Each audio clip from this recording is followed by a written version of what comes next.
Okay.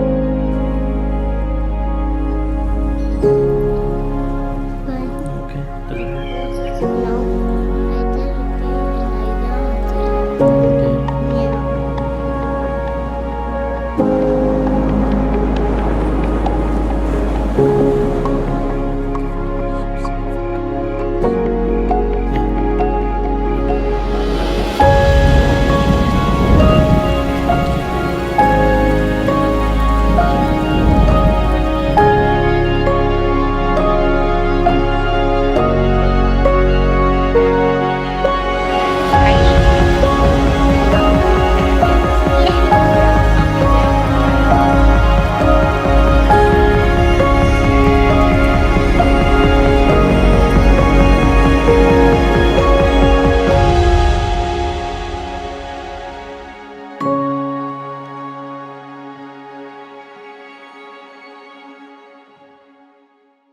Hello, welcome back to Solid Ground. We're going to take the last of the commandments today, the last two of them together, the 9th and 10th commandments. Both deal with coveting.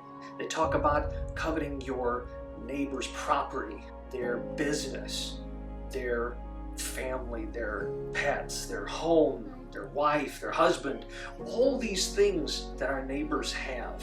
You know, we don't have issues with coveting these days, do we? You know, how many of you have found out where a friend moved to and hopped online to Zillow to see what their house sold for? I mean, if you're looking to buy real estate, it's kind of helpful to know what people's homes go for, and yeah, that's kind of a curiosity, but there's a way in which we nurture those kinds of things that's not really just for informational purposes. I think sometimes we struggle with this because we look at the homes and cars, sometimes the pets or the vacations, or sometimes, you know, we look at the kids that different friends have and we kind of say, hey, why can't my kid be like your kid? What's the deal? The problem here is that coveting comes from a dissatisfaction. When we're not satisfied with the gifts that God has given us, we start looking around at the gifts that God has blessed others with and wonder, how come they're not my gifts? Hey God, how come you didn't bless me the same way you blessed my friend down the street?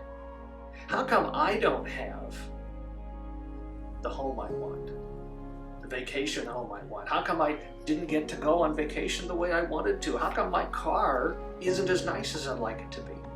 God, how come you didn't bless me with a career that I would have hoped for? Here's the deal. God has blessed us, period. All that we have is a blessing from God.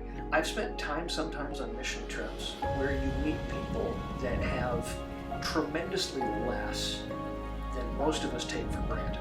And what's interesting is very often you meet these people, you have a conversation, and you find out really quickly that they often have a higher level of satisfaction with what God's blessed them than what we do with all the stuff that God blessed us with. It's really quite incredible how sometimes having less makes us appreciate what we have more.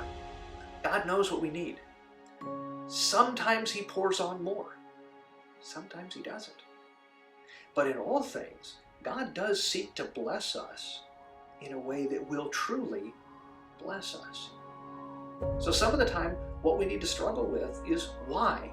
Why is it that I want the things that my neighbor has? Is it because I don't like what God has given to me?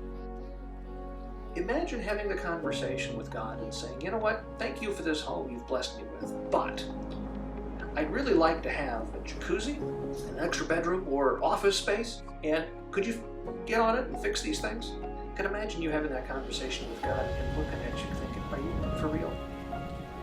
Are you really? Are you trying to hand back to me and say my gift to you is not up to par? This is the hard part. Is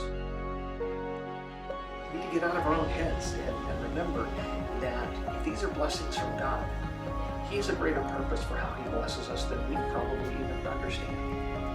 And so, in order to fulfill the 9th and 10th commandments, our focus is not necessarily on the coveting end, but on cultivating a satisfaction in what God has blessed us with. What a fantastic opportunity that is. God bless, and I'll see you next week.